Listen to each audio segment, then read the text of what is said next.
Finally, mas maaraw ngayon kaysa kahapon, 10:30 AM. And ang lakas ng hangin. See?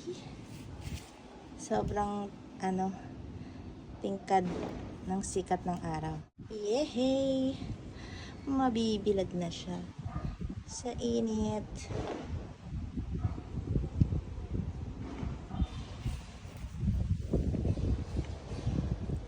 Unti-unti na umaaraw. Si Blackpink. Nakakatuwa sila. Tropa ko, nakabilad na rin. Ayan, si Chloe. Ayan sila. Back to reality.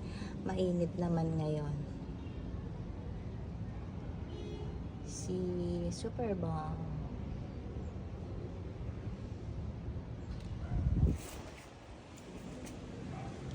Si Ganzo.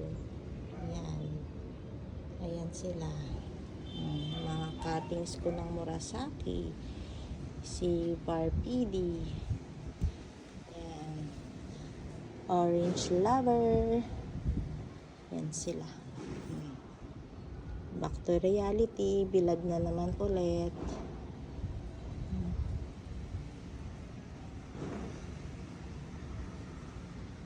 Si Azulita. Ang tibay niya, no? Si Moonbeam. Ayun, si Moonbeam yan.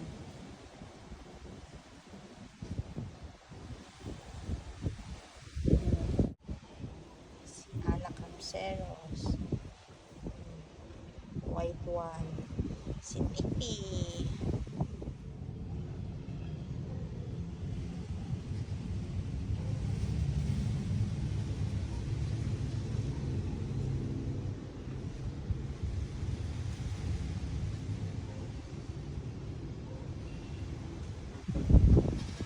Yan yung aking diba? Nagkaroon ng mealybugs to eh. So, ang ginawa ko, inaprot ko. Tapos, binrush ko with soapy water. And then, binanlawan ko maigi at in-air dry ko. So, habang may bagyo last week, ayan, tinubuan siya ng new roots. So, pag may mealybugs, ganun.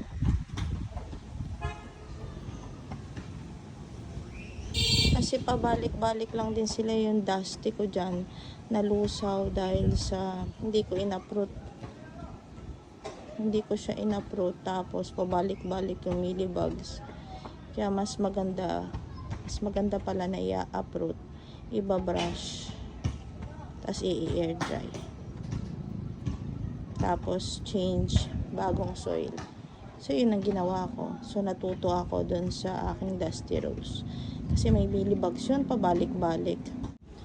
So, yun. Ang kwentong mealybugs. Yan. 7 o'clock na ng gabi dito. So, ginabi na ang aking vlog.